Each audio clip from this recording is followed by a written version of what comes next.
Hello students, आज हम कक्षा 7वीं की संस्कृत पाठ्य पुस्तक के चैप्टर 2 का रिवीजन कर रहे हैं। उसकी एक्सरसाइज यानी उसके अभ्यास कार्य का रिवीजन कर रहे हैं। चैप्टर हम पिछली क्लास में रिवीजन कर चुके थे। तो शुरू कर रहे हैं एक्सरसाइज यानी अभ्यास कार्य, जिसमें सबसे ऊपर लिखा हुआ है लिखितम। यानी कि पहला प्रश्न है इसका कि उचित विकल्प चुनकर हमें उस प्रश्न का सही उत्तर लिखना है। तो का है को अधावताम यानी कौन दो दौड़े, तो दौड़ने में मृग है तो मृगों पे निशान लगाएंगे। खा में है का के अपतताम यानी कौन दो गिरे, तो दो फल गिरे तो फले पर। का अलिखताम इन दोनों ने लिखा, तो यानी दो छात्राओं ने लिखा था तो छात्रे। अब है मिलान करना है, उचित मेलनम करो, तो मयूरों को मिलाएंगे अनृतताम, क्योंकि मोर की विशेषता ऐसे नाचना ही होती है और मयूरों द्विवचन है। द्विवचन तो यहाँ पर सारे ही दिए हुए हैं और उनके साथ ही द्विवचन की क्रिया भी लगी हुई है। इसी तरह हम इनकी क्रिया को समझकर इनसे मिलाएंगे। लेखकम यानी लेख को लिखा जाता है, इसलिए अलिखताम से मिलाया। फल गिरते हैं तो अपतताम से मिलाया। गृहम घर में आना या जाना ही होता है, तो इसीलिए अगच्छताम से मिलाया। और व्यायाम किया जाता है, इसलिए अकुरुताम से मिलाया। तो ये हो गया मिलान। अब है उचित क्रम से लिखना, यानी कि यहाँ पर जो ये प्रश्न हैं उनमें जो शब्द हैं वो आगे पीछे इस तरह से लिखे हुए हैं, तो वो हमें क्रम से लिखने हैं। क्रम का मतलब पहले कर्ता, फिर कर्म, फिर क्रिया, यानी क्रिया सबसे बाद में लिखी जाती है और कर्ता सबसे पहले लिखा जाता है। और बाकी की जो चीज़ें होती है, जो भी वाक्य में होती है, वो बीच में लिखते हैं।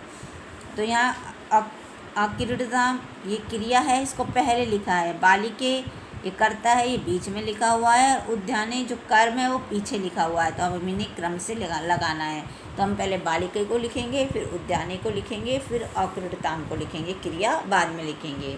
इसी तरह दूसरे में वने अचरता मृगौ, तो मृगौ पहले लिखना है, वने बाद में लिखना है, फिर क्रिया लिखनी है उसकी अचरता। इसी तरह तीसरे में आधावता मृगौ इतस्तता, तो मृगौ पहले लिखना है, इतस्तता बाद में लिखना है, और उसके बाद सबसे बाद क्रिया लिखनी है आधावताम। वृक्षात अपतताम फले, तो वृक्षात फिर फले फिर अपतताम, क्योंकि यहाँ पर इसमें विभक्ति लगी हुई है वृक्षात पंचमी विभक्ति। तो पेड़ से यानी वृक्ष से दो फल गिरे, तो हम वृक्षात पहले लिखेंगे।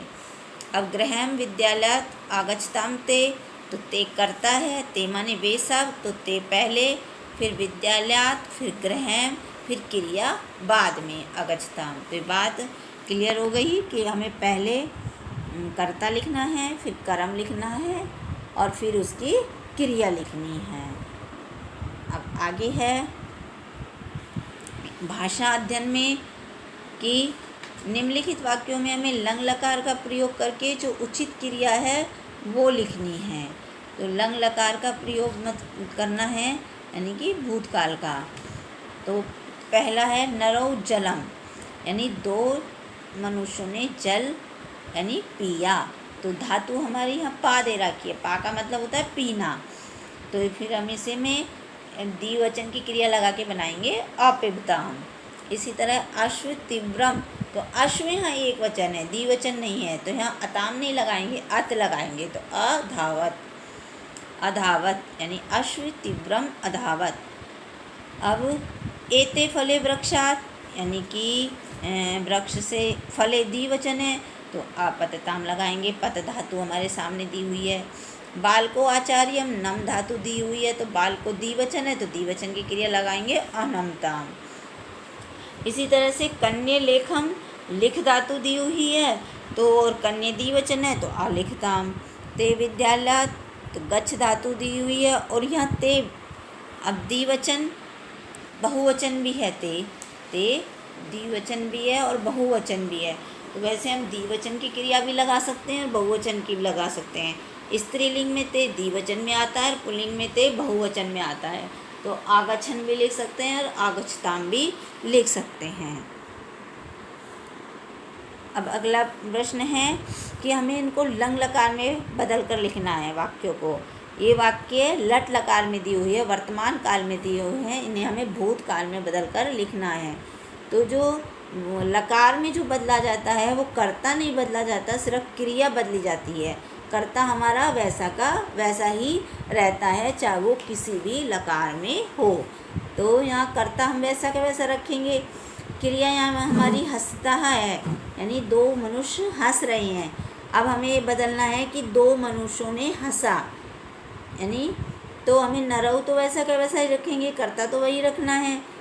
और हंसता इसका हम कर देंगे अहस्ताम, यानी कि हमें लंग लकार की द्विवचन की क्रिया हमने इसमें लगा दी है। महिले ब्रह्मता, महिले द्विवचन है स्त्रीलिंग में, तो यहाँ पर हमें द्विवचन की क्रिया लगा देंगे अब्रह्मताम।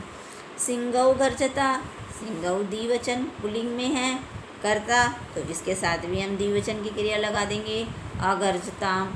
ऐसे ही बालिके नृत्यता, तो बालिके द्विवचन है उसमें स्त्रीलिंग में, तो यहाँ भी हम बालिके अनृत्यताम। कच्छपो चलता, तो कच्छपो अचलताम। मयूरो नृत्यता, तो मयूरो अनृत्यताम। तो ये बात आपको समझ में आ गई होगी कि हमें हमारा जो भी लकार में है वो कर्ता नहीं बदला जाता है, सिर्फ हमारी क्रिया चेंज की जाती है, क्रिया बदली जाती है। अब तीसरा प्रश्न है कि लंग लकार प्रथम पुरुष द्विवचन का रूप ही हमें यहाँ पर छांट कर लिखना है। कि यहाँ पर हमें कई सारे रूप दिए हुए हैं, उनमें से सिर्फ प्रथम पुरुष द्विवचन का रूप ही हमें चुनना है और उसे अलग लिखना है। अब यहाँ पर दिया हुआ है जैसे कामे आपतत, आपठ, आपठताम, आपठाम, यानी कि ये जो आपतत है वो प्रथम पुरुष एक वचन है और आपठ मध्यम पुरुष एक वचन है।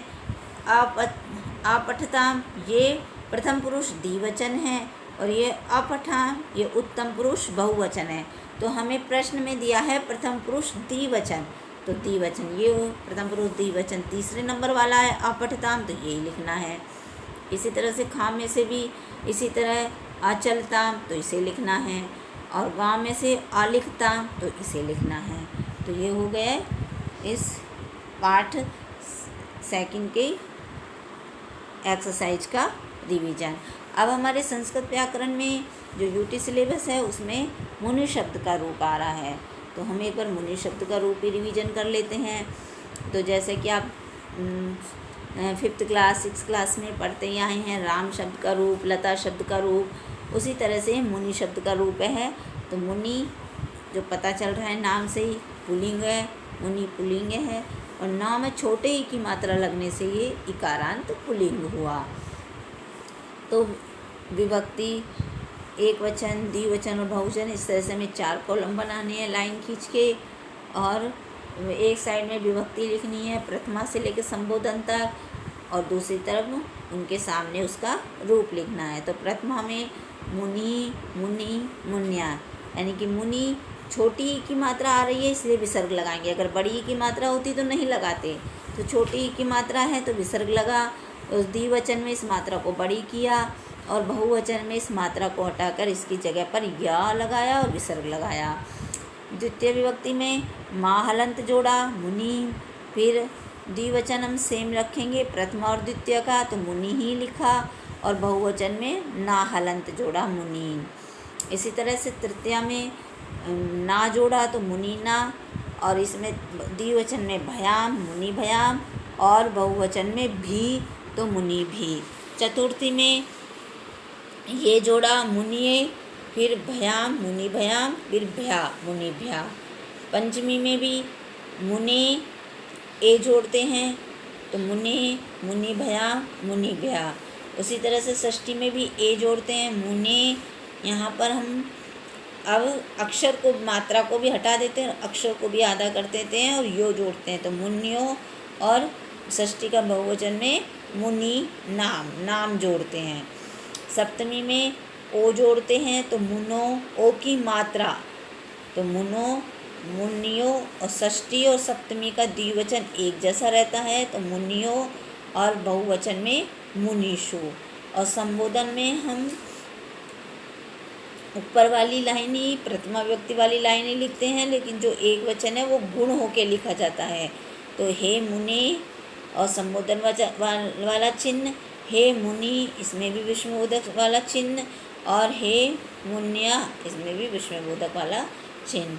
तो ये हो गया मुनि शब्द का रूप। इसे भी आपको अपने यूटी के लिए, अपने यूनिट टेस्ट के लिए बहुत अच्छी तरह से तैयार करना है और अपने माइंड में सेट कर लेना है कि मुनि शब्द का रूप है वो कौन सी विभक्ति में किस किस तरह से लिखा जाता है। धन्यवाद।